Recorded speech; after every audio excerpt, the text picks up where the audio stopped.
Madam, എനിക്ക് നന്നായി വിശക്കുന്നു. ബാക്കി വന്ന ബ്രെഡ് എന്തെങ്കിലും ഉണ്ടെങ്കിൽ തരാമോ?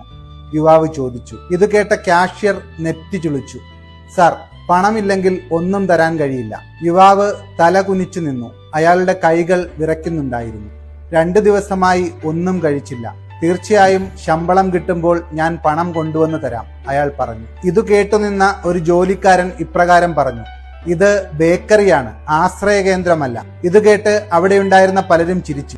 ആ യുവാവിന്റെ പേര് ലൂക്കാസ് ഗ്രേ എന്നായിരുന്നു. അവൻ മൗനമായി അവിടം വിട്ടു പോകാനൊരുങ്ങി. ആ സമയത്ത് അടുക്കള വാതിൽ തുറന്ന് ബേക്കറിയുടെ ഉടമസ്ഥൻ മാർട്ടിൻ പുറത്തേക്ക് വന്നു. അയാൾ ലൂക്കാസിനെ നോക്കിക്കൊണ്ട് തന്റെ സ്റ്റാഫിനോട് ഇപ്രകാരം പറഞ്ഞു. അയാൾക്ക് ചൂട് ബ്രെഡും ചൂട് പാലും കൊടുക്കൂ. ജോലിക്കാരൻ തെല്ലുമടിയോടെ ഇപ്രകാരം പറഞ്ഞു. അവന്റെ കയ്യിൽ പണമില്ല. എന്നാൽ മാർട്ടിൻ അതേ വാചകം ആവർത്തിച്ചു. ഏതാനും നിമിഷങ്ങൾക്കകം അയാളുടെ മുന്നിൽ ചൂട് ബ്രെഡും പാലും നൽകപ്പെട്ടു. കഴിച്ചു തീർന്ന ശേഷം ആ ചെറുപ്പക്കാരൻ കൗണ്ടറിനടുത്തേക്ക് ചെന്ന് ഇപ്രകാരം ചോദിച്ചു.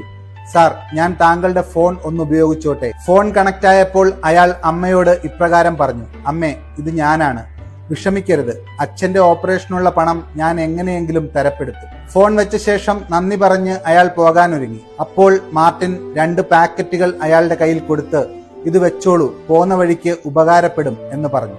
സാർ, ഇപ്പോൾ തന്നെ നിങ്ങൾ ആവശ്യത്തിലധികം ചെയ്തു കഴിഞ്ഞു. ഒരു പുഞ്ചിരിയോടെ മാർട്ടിൻ മറുപടി പറഞ്ഞു. ചിലപ്പോൾ ദൈവം മറ്റൊരാളുടെ കൈകളിലൂടെ സഹായിക്കുന്നു. ലൂക്കാസ് വഴിയിലെവിടെയോ വെച്ച് അത് തുറന്നു നോക്കി. അതിൽ ഭക്ഷണവും ഒപ്പം പണവും ഉണ്ടായിരുന്നു. അന്ന് ആ രാത്രി റോഡരികിൽ നിന്ന് അവൻ ഏറെ നേരം കരഞ്ഞു. 6 വർഷങ്ങൾ കടന്നുപോയി. ബേക്കറി നഷ്ടത്തിലായി. വാടക കൊടുക്കാൻ പോലും നിവൃത്തിയില്ലാത്ത അവസ്ഥ. മാർട്ടിന് പല രാത്രിയിലും ഉറങ്ങാൻ കഴിഞ്ഞില്ല. അങ്ങനെയിരിക്കെ ഒരു ദിവസം വിലയേറിയ സ്യൂട്ട് ധരിച്ച ഒരു ചെറുപ്പക്കാരൻ ബേക്കറിയിലെത്തി.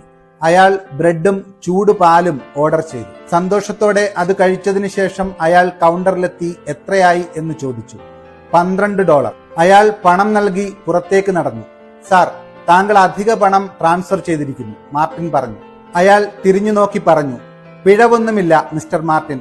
6 വർഷങ്ങൾക്ക് മുൻപ് നിങ്ങൾ ഒരു യുവാവിന് 2 ഭക്ഷണപ്പൊതികൾ കൊടുത്തത് ഓർക്കുന്നുണ്ടോ? അത് കേട്ട മാർട്ടിൻ അമ്പരന്നു. അയാൾ മൃദുവായി പറഞ്ഞു. അന്ന് എന്റെ അച്ഛൻ ശസ്ത്രക്രിയയ്ക്കായി കാത്തിരിക്കുകയായിരുന്നു. നിങ്ങളുടെ കാരുണ്യം അദ്ദേഹത്തിന്റെ ജീവൻ രക്ഷിച്ചു. അതിനുശേഷം അയാൾക്ക് ഒരു മുദ്രപത്രം കൈമാറി. മേലിൽ ഈ ബേക്കറിക്ക് വാടക കൊടുക്കണ്ട. ഈ കെട്ടിടം ഞാൻ വാങ്ങിയിട്ടുണ്ട്. 6 വർഷങ്ങൾക്ക് മുൻപ് നിങ്ങൾ എന്റെ കുടുംബം രക്ഷിക്കാൻ സഹായിച്ചു. ഇന്ന് നിങ്ങളുടെ ബേക്കറി നിലനിർത്താൻ ഞാൻ സഹായിക്കുന്നു. ഇതിനെ അങ്ങനെ കണ്ടാൽ മതി. മാർട്ടിന്റെ കണ്ണുകൾ നിറഞ്ഞൊഴുകുന്നുണ്ടായിരുന്നു. ആ സമയത്ത് ഒരു ഇളം കാറ്റ് അയാളെ തഴുകി കടന്നുപോയി.